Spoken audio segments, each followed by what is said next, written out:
Fellow demons, I have been looking over some of our human files, and it is cause for concern.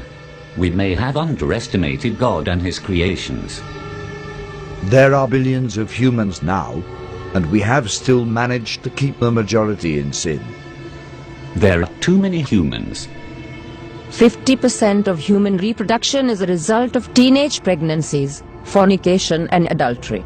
I think that would make us responsible for the high population. So we have created a problem that we need to fix. All over the world, murder and suicide rates have increased. Homosexuality and bisexuality is also very popular, even in some churches. I think the record should show a massive decline in human reproduction. For every human who dies or gets converted to a contrary lifestyle, 100 more are born globally. We need to do more. If I may, adolescents spent 1,500 hours watching television and only 900 in school annually. By the time a child finishes elementary, he would have seen 10,000 murders. This figure would double by the end of high school. By the time a human reaches 40, he would have spent 10 years watching television. Impressive. But we still need to do more.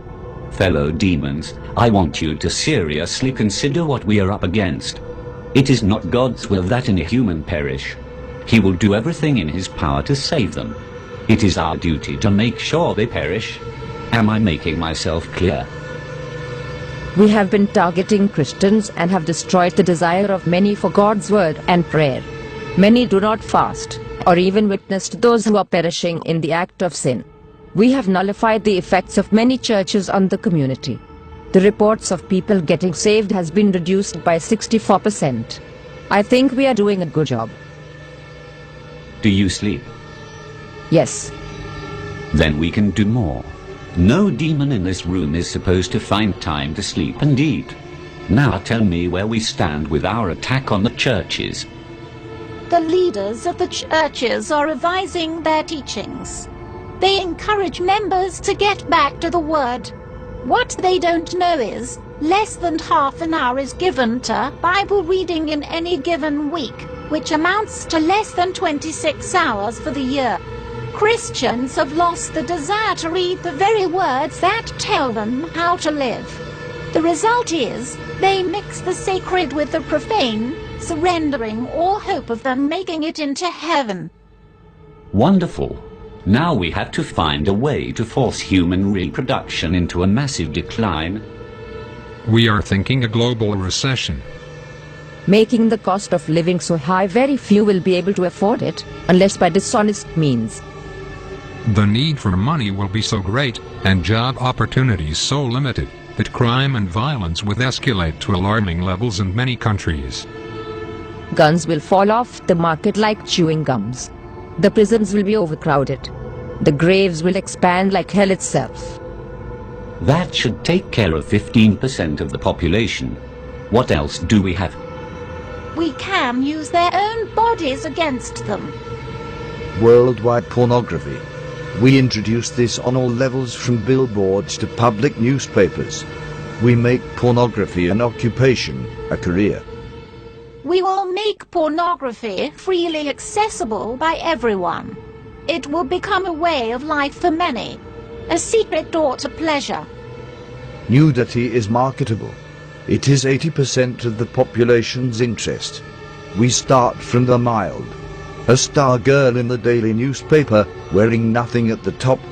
Then as the desires increase, we introduce more until a man's appetite for sex cannot be satisfied with having just one partner. Adultery and fornication will become an acceptable way of life, even in the church. The scent of sin will go up into God's nostrils. The atmosphere will be utterly polluted with what he hates. Humans will think of nothing but sex. Wouldn't it contribute greatly to our problem?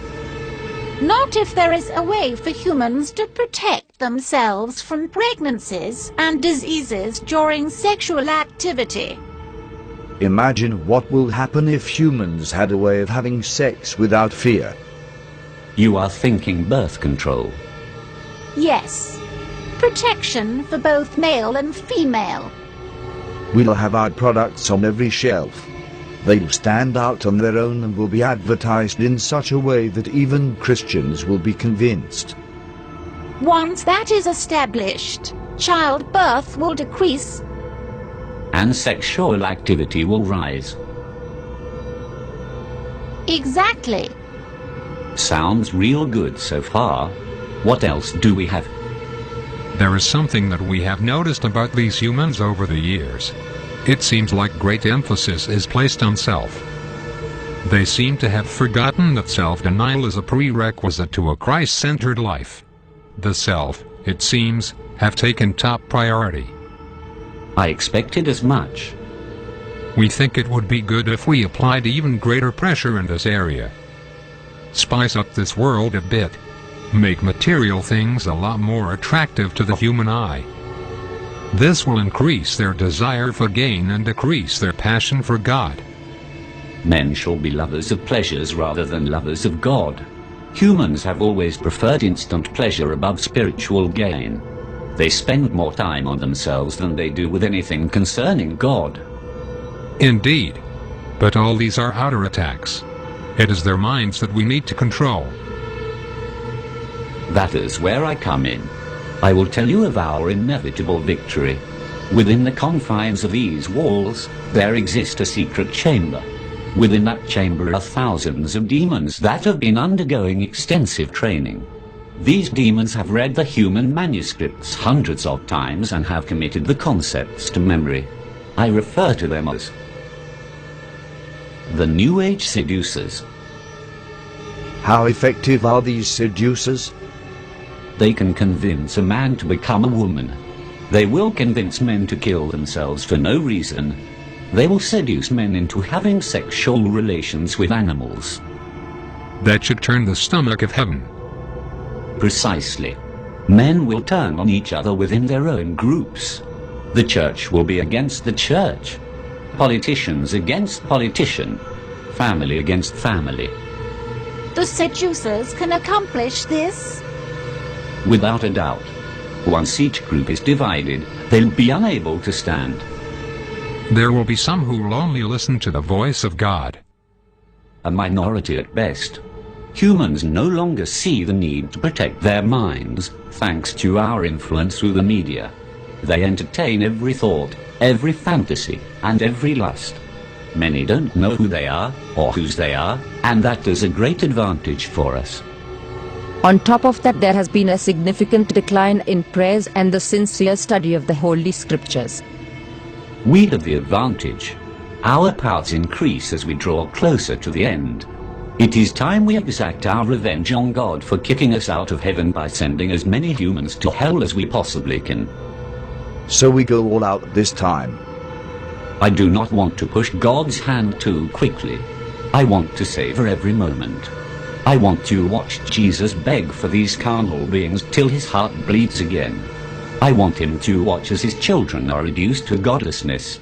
I want him to watch as his prized creation choose to fornicate and live adulterous lives. I want him to see the hungry die of starvation, the widows and orphans and those in prison go unvisited, and purity become a thing of the past.